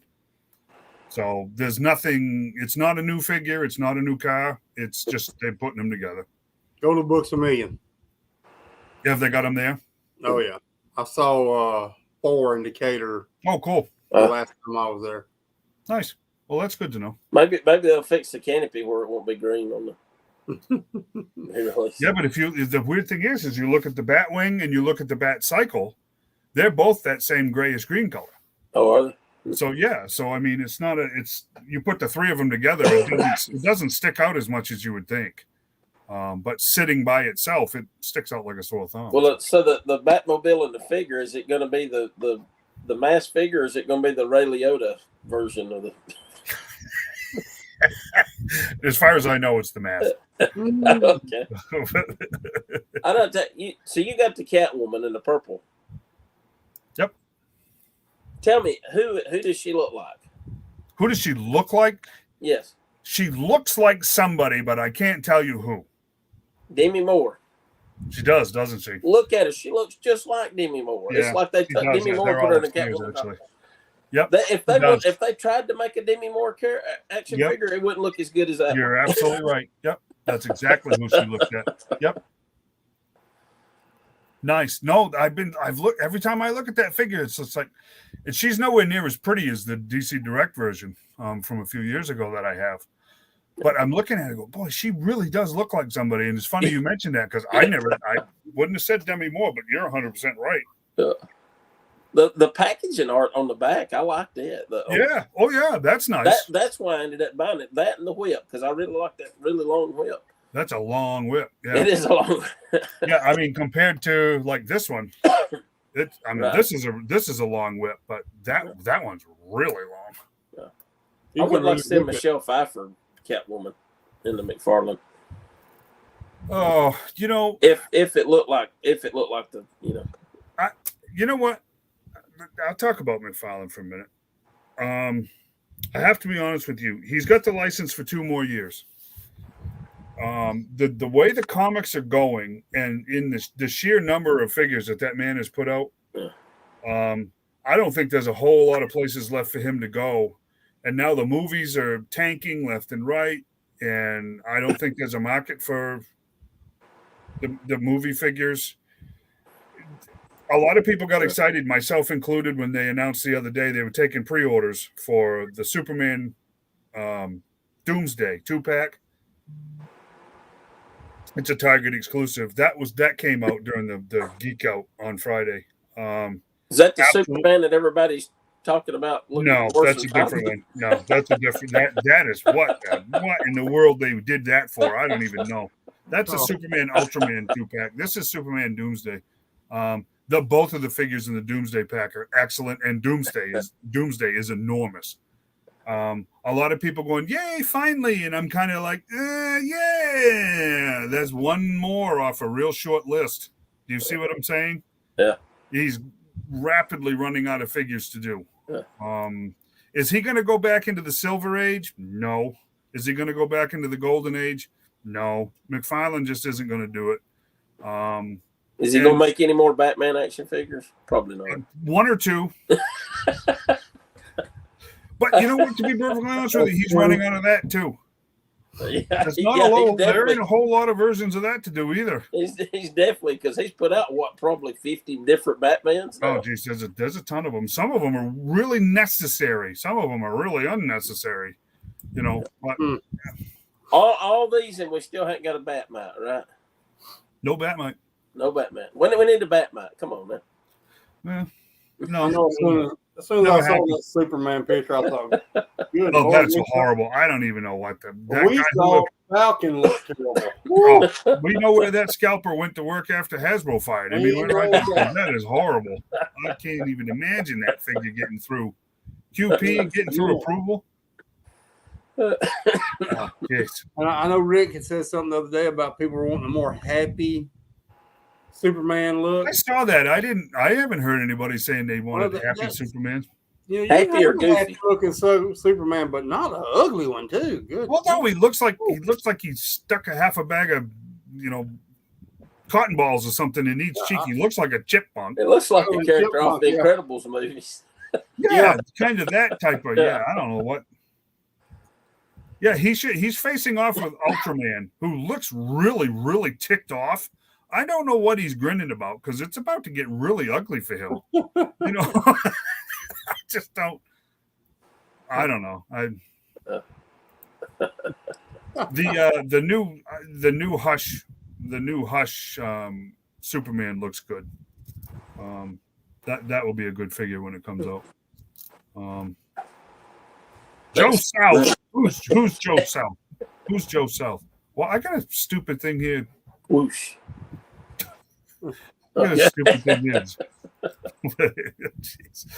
I don't know. I do worry about McFarlane kind of petering off. I'm not sure he's going to see the value in going for the license again in 2 years. I guess is what I'm getting at. The movie figures haven't done well. I don't think they're going to do well. He's literally running out of comic properties to do. I'm not sure they'll go after it again. everywhere you go, the Flash movie figures are just sitting there. And that movie took a major dive in box office this weekend. Yeah. It was down 83% from last week. Yep. The majority of the people I talk to that are going to go see it, the same reason for me, because it's got Michael Keaton in it. Yeah. Most people, that's the only reason. And I'll be honest, that's the only reason I'm going, because Ezra Miller, I really don't like. I mean, I know he really went off the deep end and all, but before that, he just wasn't a good Flash to me. I just didn't really. I wasn't happy with Ezra Miller. Yeah. And I have to be honest with you guys. It's an age thing. I don't like Michael Keaton. Never did. Best part of that movie was that car, and that's it for me. I couldn't stand that movie. I'd be perfectly honest with you. As a Batman fan from way back, it's just not. It's the wrong generation. But to be fair, I couldn't stand Adam West either. About the time I hit 8 years old, I developed a real strong dislike for that version too. I want to see how they end the Snyderverse. It's really the only reason I want to go see it. You're sort of like me because I've always been a big Spider-Man fan. So the first, I mean, the movies were okay. Yep. And actually, the second one with Dr. Octopus, I really liked it, but Tobey Maguire just wasn't a good Spider-Man for me. I agree. And I mean, nothing against him. I felt he was the best out of the recent ones. Really, I actually like Andrew Garfield better because I thought Tobey Maguire was the best out of the recent ones. Andrew Garfield had the look from the comic. I mean, he looked a lot like Peter in the comic, but he had the sense of humor Spider-Man had. But he was so whiny, man. Yeah. His whole attitude was just whining. He whined about everything. And, Tobey Maguire just come off like he was just real, like, I don't know, like he come was off to me like the original Spider-Man was. You know, he's always getting beat up real bad and stuff, and he'd take his licks and get up and go on about his business. But they didn't have, of course, a lot of it I'm sure it's writing, but he did. Because Spider-Man, if you read Spider-Man, he's always throwing it back at the villain. There's always banter going on. Yeah. I mean, he's almost as bad as Deadpool. I mean, and without that, that's kind of what. And they incorporated it into the Garfield, like the guy hitting his, what was it, in the first one where it's been so long since I watched it now. The guy was trying to steal the car, and what was it? He said something off the wall to him, that sounded like something Spider-Man would say. Tim's my man. Yeah. I don't know. He just wasn't Spider-Man to me. I don't know. He just kind of acted weird or something. It's just like. See, this is the hard thing for a lot of us that grew up on the comics. There's a part of these movies that are just never going to cut it for us. Corey mentions Christian Bale. The Batman Begins trilogy was okay as movies, but that really wasn't Batman either. An awful lot of that stuff was way out of character. Yeah. Way out of character. I will say this. As far as story, no. As far as some of the stuff being out of character, 100%. The visuals and the fighting skills of Batfleck were the best Batman that's been put on film. Yeah, Batfleck was a good one. Take the mask off. Was the best. Take the mask off and actually try to pay attention to that story, the whole Martha thing. No. But the visuals in that movie, that Batman versus Superman, the visuals in that movie were fantastic. And that fight scene in that warehouse, there has never been Batman put on film like that. And that's the man right there. Yeah, Affleck did do a good job. Yeah. So that's Christian Bale as a movie. It was okay, but it wasn't Batman. Yeah. It wasn't the Batman. Like I said, Val Kilmer was the best Batman. Where's the off button? The friggin' off button on this thing. I warned you. I wasn't. The eyeball guy was bad enough. Now we're getting way too carried away. And I'll be honest. I really like Val Kilmer. I like it, but I mean, the part I couldn't get past is Batman's supposed. You're not supposed to know who he is. The fact that Bruce Wayne and Batman have a mole in the same spot is not a dead giveaway. No, Yeah. the speech impediment was pretty bad too. Yeah. Yeah. The one thing, because I remember when they announced Michael Keaton, and I remember my first thought was, Michael Keaton is Batman? What are they? Beetlejuice. Are they on something? Yeah. But when you watch it, because he's kind of short, and Batman, because the suit kind of made him taller, so it was kind of like you never would have guessed that he was Batman. Looking at him and then looking at Batman, because it looks so different with the suit and all, and the way he deepened his voice and all. But like I said, Val Kilmer, I mean, it's a dead giveaway. He's got a mole in the same spot. I mean, come on, you can't figure that out. That's not the same guy. And he looked younger than Robin. Robin actually, O'Donnell looked older than Kilmer. He did too, yeah. Yeah. It's just, I don't know, man. Hollywood directors have a bad way of having a better idea, right? And I'm sorry, whether it be Spider-Man, whether it be, you look at what they did to the Hulk in the Avengers movies, a lot of these guys just have a fundamental disrespect for the characters. Yeah. That's my opinion. And I'm... Or you better remember what happens on the way to Target through the parking lot. That's right. Yeah. I mean, it was kind of funny. You figure somebody from Asgard don't really know the Earth customs, okay. But to me, they just got too goofy with Thor. I mean, Thor in the comics was a lot more serious than they turned him into a joke, and I really don't know why they did that, but they did. Yeah. Thor was a running joke. Especially the last one. I couldn't even. Oh yeah, that was horrible. That was bad. I know it was someone else's story and everything, but that's how I've learned to accept that movie, is thinking that when it's Korg's telling the story. Yeah, it didn't really happen that way. Yeah, right. Yeah, right. Them ghosts. I just can't get past them ghosts, man. That's what I said. In my mind, when Korg's telling the story and he destroys the Crystal Castle thing there, what really happened was he knocked the vase off and it fell and broke, and that was it. It's like, but Korg exaggerated it where it was the whole castle. Well, now I mean, Disney is saying that all of the Marvel movies are on hold now indefinitely. They're not making any more. I think, I saw that today. What was that? You're talking about after Phase 6 is over, or are you talking about now? And now production is stopped. They have no more plans to make any more. Nothing. They've pulled the plug on everything. So really, yeah. If you guys, I hate to say this, but I think the days of us going to movie theaters are over. Yeah. If you look at the number, I don't care what movie it is, other than the Top Gun stuff last year. There hasn't been a major movie in theaters in a long time. Yeah. People don't want to go to the theaters anymore. It's not what it used to be. No one's interested anymore. It's dead. It's so expensive to go to a movie theater. Driving is different, but a movie theater is. Yeah. Well, they want to make $300. They want to make $300 million movies, and then want you to pay $40 to go see it. Well, that's over. Those days are over. You can rent one for $20 and have a watch party, and have as many people as you can squeeze into your living room. No one wants to go to the theaters anymore. Well, and with all the technology and surround sound and the big giant flat screen TVs, you got a theater in your home now, basically. Yep. I mean,